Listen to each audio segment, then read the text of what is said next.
Hello everyone, my self विकास डुडेजा। और आज मैं आपको लिए जो टॉपिक लेके आया हूँ वो है क्लास 12 सीबीएसई मैथमेटिक्स में एक्सरसाइज 3.4। और इसमें हम पढ़ेंगे मैट्रिक्स का इनवर्स निकालना। तो आई थिंक आप सब लोगों के यूटी या हाफ ईयरली तो नहीं, अभी यूटीज शुरू होने वाले होंगे, तो उसमें ये एक्सरसाइज जरूर आती है। और 3.4 में हम सीखते हैं किसी मैट्रिक्स का इनवर्स हम कैसे निकाल सकते हैं। पहले इनवर्स क्या होता है देख लेते हैं। किसी भी मैट्रिक्स को एक ऐसे मैट्रिक्स से मल्टीप्लाई करना जिससे कि दोनों का मल्टीप्लिकेशन आइडेंटिटी आ जाए, इस सेकंड मैट्रिक्स को हम लोग इसका इनवर्स कहते हैं। अभी ये भी सीखेंगे कि ये भी इसी का इनवर्स होता है। कहने का मतलब ये है जैसे 2 मल्टीप्लाई 1/2 1 होता है, तो 1/2 is the multiplicative inverse of 1, because इनके मल्टीप्लिकेशन से 1 मिल रहा है जिसको आइडेंटिटी कहते हैं मल्टीप्लिकेशन के लिए। ऐसे ही 7 प्लस -7 इक्वल्स टू 0, क्योंकि इनको ऐड करने पर 0 आ रहा है। 0 is the identity element for addition. ऐसे ही किसी मैट्रिक्स ए को एक और मैट्रिक्स बी से मल्टीप्लाई करने पर अगर आइडेंटिटी आता है तो ये वाला जो बी मैट्रिक्स है वो एक्चुअली ए का इनवर्स होता है। और अब ये भी सीखेंगे कि ए फिर बी का इनवर्स हो जाया करेगा अगर बी ए का इनवर्स है, मतलब एक दूसरे के इनवर्स होंगे। तो देखते हैं 2/2 में रो एलिमेंट्री ऑपरेशन कैसे लगाते हैं और कैसे फाइंड आउट करते हैं किसी भी गिवन मैट्रिक्स का इनवर्स। और फिर वेरीफाई भी करेंगे उन दोनों को मल्टीप्लाई करके कि आइडेंटिटी आता है या नहीं आता है। ठीक है, तो इन बातों को याद रखिएगा कि किसी मैट्रिक्स का इनवर्स कैसे फाइंड आउट करना है वो हम सीखेंगे। इनवर्स होता है या नहीं होता है ये भी बताया जाएगा। कब नहीं होता है, क्या सभी का होता है, क्या किसी का नहीं होता है, वो डिस्कस करेंगे। लेकिन पहले सीखते हैं रो एलिमेंट्री ऑपरेशंस। तो पहला क्वेश्चन इस एक्सरसाइज का मैं लेता हूं क्वेश्चन 1। ए मैट्रिक्स है 1 -1 2 3, 1 -1 2 3। और हम इसका इनवर्स निकालने के लिए शुरू कैसे करते हैं, स्टार्ट करते हैं सॉल्यूशन। लेट करते हैं a equals to i into a, क्योंकि i आइडेंटिटी है। जैसे 2 इंटू 1 2 होता है, 3 इंटू 1 3 होता है, ऐसे a इंटू i a होता है। ओके, अब इस a मैट्रिक्स की वैल्यू डाल देते हैं।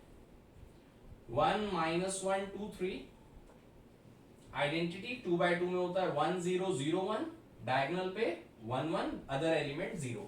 आइडेंटिटी मैट्रिक्स हमेशा स्क्वायर मैट्रिक्स होता है, मतलब 2 रो 2 कॉलम, 3 रो 3 कॉलम। यहाँ पे ये 2/2 में है तो ये भी 2/2 में लेना है। और डायगोनल पे, प्रिंसिपल डायगोनल पे 1 रखना है, बाकी एलिमेंट 0।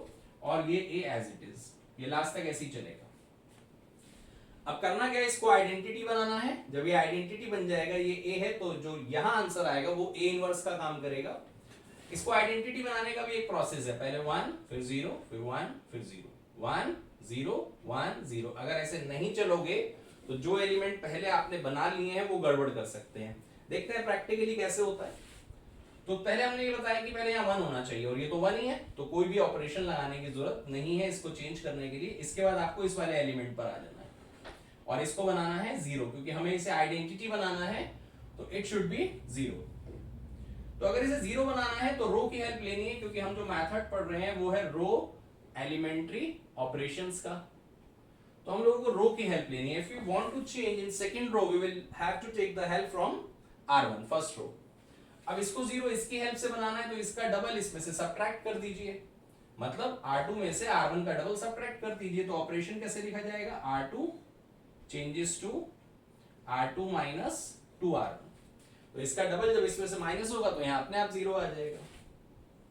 अब एक्चुअली हम लोग कर क्या रहे हैं कि पहली रो में कोई चेंज नहीं कर रहे हैं, तो ये एज इट इज लिख देनी है। इसका डबल 2, इसमें से माइनस करा 0, इसका डबल -2 और 3 में से माइनस करना, यहाँ मिस्टेक हो सकती है। इसका डबल कितना होगा, -2, और सब्ट्रैक्ट करना है 3 में से, तो माइनस माइनस प्लस, और ये हो जाएगा 5। अब कुछ बच्चे सोचेंगे इसका डबल, जो जल्दबाजी में करते हैं, इसका डबल -2, 3 में से -2 गया 1, और वो यहाँ 1 लिख देंगे। लेकिन हमें करना क्या है, इसका डबल -2 का डबल, मतलब -1 का डबल -2, सब्ट्रैक्ट करना है 3 में से, तो ये माइनस माइनस प्लस हो जाएगा, तो 3 + 2 5। अच्छा, एक और बात, जब आप जो ऑपरेशन यहां लगाएंगे वही ऑपरेशन आपको इस वाले मैट्रिक्स में भी लगाना है बैलेंसिंग के लिए। तो फर्स्ट रो सेम, अब इसका डबल 1, क्योंकि हम सेकंड रो में यहां भी चेंज कर रहे हैं, और क्या करना है, इसका डबल इसमें से माइनस, तो इसका डबल 2, इसमें से माइनस करा -2, इसका डबल 0, 1 में से माइनस करा 1, और ये 1। ध्यान से देखिए, इसका डबल 0, 1 में से माइनस करोगे 0 को तो 1 ही आएगा। अब ये 1 बन गया, 0 बन गया, अब इस पर आना है, इसको 1 बनाना है, ठीक है ना, 1 0 0 1, इसको 1 पहले बनाना है। अगर अब आप इसको 1 बनाने के लिए कुछ ऐसा भी सोच सकते हैं कि इसका 4 टाइम्स -4 होगा, इसमें प्लस कर देंगे। लेकिन अगर आपने इसका 4 टाइम्स इसमें प्लस करा तो इसका 4 टाइम्स भी इसमें प्लस होगा, तो जो आपने 0 बनाया है वो गड़बड़ कर जाएगा, फिर आप इसको बनाओगे, फिर इसको यही चलता रहेगा। तो यही मैं आपको समझाना चाह रहा हूं कि अगर आप इस पैटर्न को फॉलो करेंगे 1 0 फिर 1 फिर 0, तो ऐसी प्रॉब्लम्स नहीं आएंगी। अच्छा, इसको 1 बनाने का भी एक तरीका ये नहीं है कि आप इसका 4 टाइम्स इसमें ऐड करें तो ये गड़बड़ करेगा। तो आपके पास यहाँ कोई भी नंबर आ जाए 2 3 4 5, तो आप उस पूरी रो को, सेकंड रो को उसी नंबर से डिवाइड कर दें, ठीक है।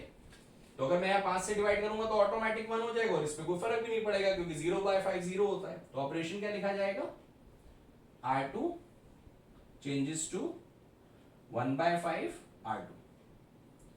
चलिए डिवाइड करते हैं 5 से, तो ये हो जाएगा 1 -1, पहली रो सेम, क्योंकि चेंज R2 में हो रहा है, जिसमें चेंज हो रहा है उसी को लिखते हैं, और उसी में से प्लस या माइनस होता है। अगर आप R2 में चेंज कर रहे हैं, R1 लिख दिया तो नंबर कट जाएंगे आपके, क्योंकि R1 plus something, R1 minus something करने पर R1 में चेंज होगा, आपको R2 में चेंज करना है तो R2 माइनस समथिंग या R2 प्लस समथिंग। तो 5 से डिवाइड करते हैं तो ये रहेगा 0, ये हो जाएगा 1,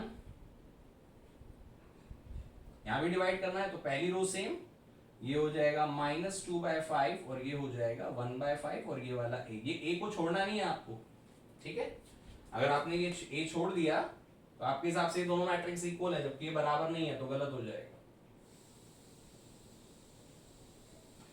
चलिए, तो 1 बन गया, 0 बन गया, 1 बन गया, अब इसे 0 होना चाहिए। इसको 0 बनाने के लिए इसमें इसको ऐड कर देते हैं, ये R1 में है, ये R2 में है, तो क्या ऑपरेशन लगेगा, R1 changes to R1 plus R2।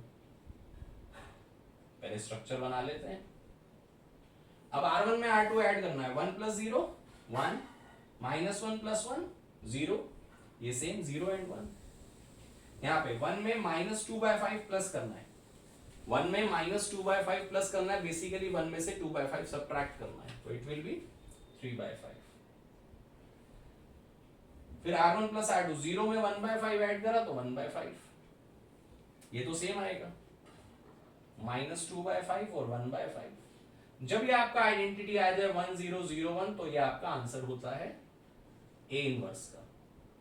तो हमारा आंसर यहाँ कंप्लीट हो जाता है 3/5 1/5 -2/5 1/5, ये हमारा इनवर्स हो जाएगा।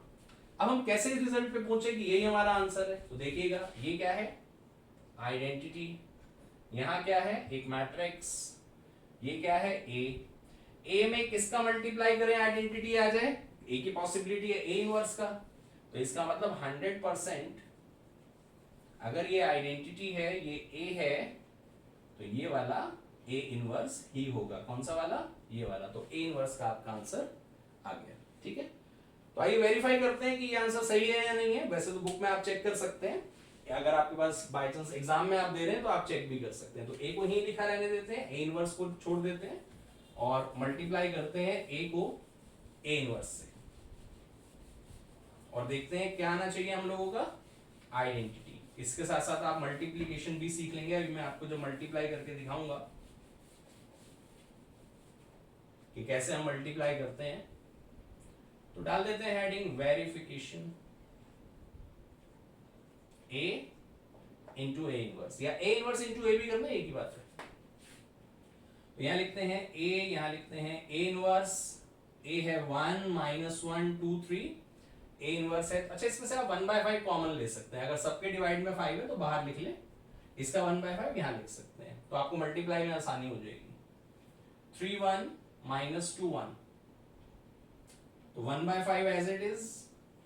मल्टीप्लाई आपको जब भी करना है तो रो को कॉलम से करना है, ठीक है। एक रूल भी समझ लीजिए, ये 2/2 है, ये 2/2 है, 2/2 मतलब 2 रो 2 कॉलम, 2 रो 2 कॉलम, तो ये मैच करना चाहिए। मल्टीप्लिकेशन के लिए कंडीशन नेसेसरी होती है, तो मैच कर रहा है और 2/2 में आंसर आएगा। 2/2 मतलब इसमें 2 रो और 2 कॉलम होंगे, और इसका नाम होगा A11 11 मतलब first row into first column, तो 1 इंटू 3 3 -1 इंटू -2 +2, फिर फर्स्ट रो को सेकंड कॉलम से, कॉलम छोड़ दो, फर्स्ट रो सेकंड कॉलम, पहले first row first column, first row second column, second row first column, second row second column.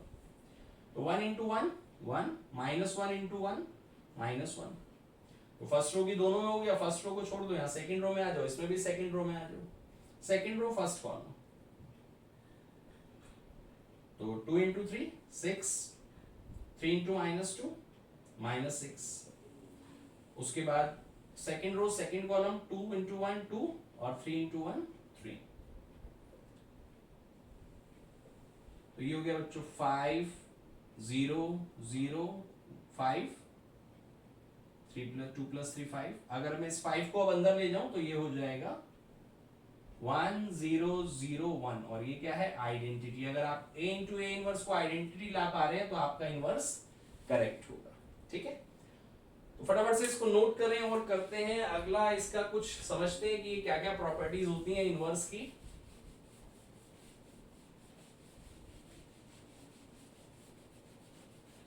a into a inverse आई है, तो क्या a inverse into ए भी आई होगा, यस या नो? अभी इसको पढ़ते हैं और इसको हम बोलते हैं मैथमेटिक्स में कि ये कॉम्यूटेटिव होता है। तो पहली बात ये है नोट करने वाली कि a into a inverse I होता है और as well as a inverse into I भी आई होता है। ए इनवर्स इंटू ए भी आई होता है, मतलब आप किसी भी ऑर्डर में मल्टीप्लाई कर लें तो ये आपको आइडेंटिटी देगा ही देगा। कभी भूल जाओ तो याद रखना 3 इंटू 1/3 1, 1/3 इंटू 3 1, है ना। और इसको हम एक प्रॉपर्टी बोलते हैं, दिस इज कॉम्यूटेटिव प्रॉपर्टी।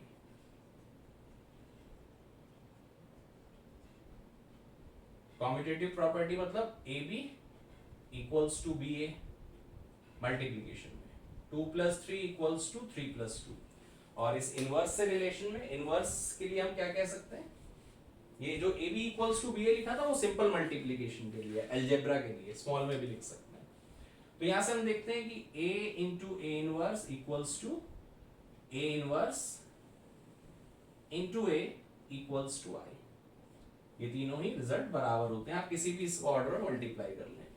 और अगर आप कहते हैं कि if A B equals to I, इसका क्या मीनिंग है? तो इसका मतलब ये है कि a is inverse of b and या as well as b is inverse of a. A b का इनवर्स है और बी ए का। जैसे 3 का मल्टीप्लीकेटिव इनवर्स 1/3 और 1/3 का मल्टीप्लीकेटिव इनवर्स 3 है, ऐसे ही अगर ए बी इक्वल्स टू आई है तो ये एक दूसरे के इनवर्स होते हैं, मतलब ए बी का इनवर्स है और बी ए का इनवर्स है। तो याद रखिएगा, तो ऐसे भी लिख सकते हैं if A B equals to I then A inverse equals to B and B inverse equals to A. Okay, ये रिजल्ट आपको धीरे धीरे याद हो जाएंगे। दूसरी बात, अगर हम किसी मैट्रिक्स के इनवर्स का फिर इनवर्स निकालें तो फिर वो ए आता है।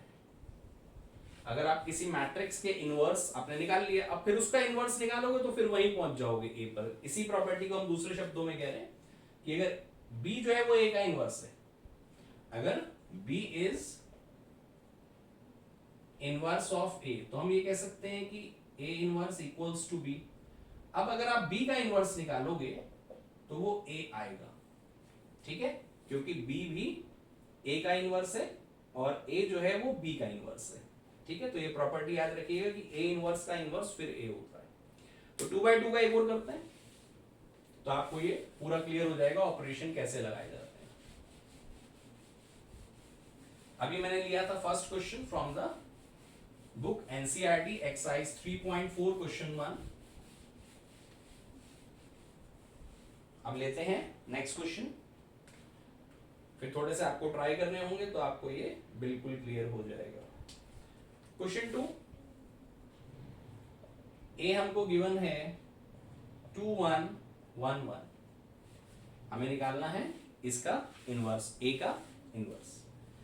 तो सेम प्रोसेस, लेट करना है a इक्वल्स टू आई ए है 2 1 1 1, आइडेंटिटी है 1 0 0 1, फिर a एज इट इज। अब क्या बताया था कि इसको क्या होना चाहिए, 1 होना चाहिए। बहुत सारे तरीके हैं 1 बनाने के। पहला 2 से डिवाइड कर दो, आप किसी भी रो को मल्टीप्लाई या डिवाइड कर सकते हैं। लेकिन मैं नहीं करूंगा क्योंकि यहाँ 1/2 आ जाएगा। जैसे फ्रैक्शंस आ जाते हैं कैलकुलेशन में प्रॉब्लम आती है तो मैं वो नहीं करूंगा। दूसरा, इसमें से इसको सब्ट्रैक्ट कर दूं तो ये 1 आ जाएगा, 2 - 1 1। तीसरा, इनको आपस में चेंज भी कर सकते हैं आप, R1 और R2 को आपस में चेंज कर सकते हैं तो ये 1 ऊपर चला जाएगा। तो जो आपको आसान लगे आप उससे करिए। मैं क्या कर रहा हूं, क्योंकि ऑपरेशन सीख रहे हैं तो हम इसमें से इसको सब्ट्रैक्ट करते हैं। अब क्योंकि R1 में चेंज करना है तो R1 changes to R1 - R2। आपको जो इजी लगे वैसे करिए, एक आध बार ट्राई करोगे, कभी गलत कभी सही तो ठीक हो जाएगा।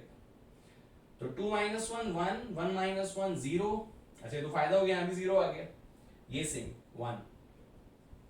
अभी यहाँ पे भी वही ऑपरेशन लगाना है, 1 - 0 1, 0 - 1 -1 0 1, ये a। अभी इसको 1 बनाना था, बन गया। इसको बनाना है 0 और लेनी तो रो की हेल्प है, तो R2 में चेंज करना है और R1 को सब्ट्रैक्ट करना है क्योंकि 1 - 1 0 होता है। तो R2 changes to R2 - R1। पहले इसके ब्लॉक्स बना लेते हैं, ब्रैकेट्स मैट्रिक्स के। तो R2 में चेंज करना है तो R1 सेम, R2 में क्या चेंज करना है, R2 - R1, तो 1 - 1 0, 1 - 0 1, 1 - 1 तो 0 - 1, ये तो सेम आ गया। अभी R2 - R1 तो 0 - 1 -1 और 1, फिर माइनस करेंगे, ध्यान से देखिए, 1 में से माइनस करोगे -1 को तो ये 2 हो जाएगा। मैं बार बार इस स्टेप को बता रहा हूं, इसमें गलती हो सकती है तो प्लीज ध्यान दीजिएगा। तो 1 + 1 2। अभी ये तो एकदम ही आइडेंटिटी आ गया, दो ऑपरेशन के बाद, ये तो बड़ा आसान हो गया। तो अगर ये आइडेंटिटी है, ये ए है, तो आपका जो आंसर होगा ए इनवर्स का वो होगा 1 - 1 - 1 2। आप चाहें तो ए को ए इनवर्स से मल्टीप्लाई करके आइडेंटिटी लाके ये चेक कर सकते हैं कि ये ठीक है या नहीं है, या बुक से चेक कर सकते हैं। तो ये था हमारा प्रोसेस 2/2, 2 रो 2 कॉलम वाले मैट्रिक्स का इनवर्स कैसे निकाला जाता है। एक नोट आपको ये रखना है कि जब आप ऑपरेशन लगा रहे होंगे, जिस टाइम पे आप ऑपरेशन लगा रहे होंगे, उस टाइम पे अगर कभी ऐसा हो कि जब आप लगा रहे हैं तो सडनली किसी एक रो या किसी एक कॉलम के सभी एलिमेंट 2/2 में है तो दोनों, 3/3 में है तो तीनों के दोनों एलिमेंट 0 आ जाते हैं। समटाइम्स आपने ऑपरेशन लगाया और ये दोनों 0 आ गए, लास्ट सेकंड रो के दोनों एलिमेंट 0 हो गए, तो आपको लिखना है A inverse does not exist. ये एग्जिस्ट ही नहीं करता है, मतलब उस मैट्रिक्स का इनवर्स नहीं निकाला जा सकता। अब किन मैट्रिक्स का इनवर्स नहीं निकाला जा सकता है वो हम लोग डिस्कस करेंगे किसी और लेक्चर में या नेक्स्ट लेक्चर में, कि कौन से मैट्रिक्स ऐसे होते हैं जिसका इनवर्स नहीं निकाला जा सकता है। ठीक है, वैसे उनके बारे में मैं आपको बता दूं, जिनका इनवर्स नहीं निकाला जा सकता है उनकी डिटरमिनेंट वैल्यू 0 होती है और उनको सिंगुलर मैट्रिक्स कहा जाता है। ठीक है, तो यही कर लेते हैं। चलिए, तो उन मैट्रिक्स का इनवर्स नहीं निकाला जा सकता है जिनकी डिटरमिनेंट वैल्यू 0 होती है, और उन मैट्रिक्स को हम लोग सिंगुलर मैट्रिक्स करते हैं। तो यहां आप कैसे पहचानेंगे, ये तो डिटरमिनेंट से रिलेटेड हो गया। यहां आप कैसे पहचानेंगे कि इसका इनवर्स एग्जिस्ट ही नहीं करता है। ठीक है ना, जैसे मैथमेटिक्स से, सिंपल मैथ्स में बचपन में पढ़ा, कोई नंबर 0 है तो आप इसका इनवर्स नहीं निकाल सकते, है ना, 1/0 नॉट डिफाइंड। तो आप सभी नंबर का इनवर्स निकाल सकते हैं मल्टीप्लिकेशन में, लेकिन 0 का नहीं निकाल सकते हैं। ऐसी क्या कुछ ऐसे मैट्रिक्स होते हैं जिनका इनवर्स नहीं निकाला जा सकता? यस, वो मैट्रिक्स सिंगुलर मैट्रिक्स होते हैं जिनका इनवर्स नहीं निकाला जा सकता। उनकी पहचान ये होती है कि उनकी जो डिटरमिनेंट वैल्यू है वो 0 होती है। लेकिन रो एलिमेंट्री लगाते वक्त आप कैसे पहचानेंगे कि हम जो कर रहे हैं वो होगा भी या नहीं होगा? तो when you are applying the operations, if you get all zeros in a row or a column, then you will say A inverse does not exist। जब आप करेंगे तो ऐसे क्वेश्चन आपको मिलेंगे। तो अगर आप इसकी प्रैक्टिस करना चाहते हैं तो आरडी शर्मा से मैट्रिक्स में ढूंढ सकते हैं रो एलिमेंट्री ऑपरेशन, या एनसीईआरटी से अगर आप देखेंगे तो एक्सरसाइज 3.4 में आपको इसके बहुत सारे क्वेश्चन मिल जाएंगे। ठीक है, तो अगली क्लास में हम लोग करेंगे 3/3 का इनवर्स निकालना, और अब जो बेसिक्स हैं वो नहीं बताए जाएंगे, वो अब हम सीधा क्वेश्चन के लिए करा करेंगे। तो आप इसकी प्रैक्टिस करिए 3.4 की, और 2/2 पे कमांड बनाइए। ठीक है, आज के लिए इतना ही है। Thank you.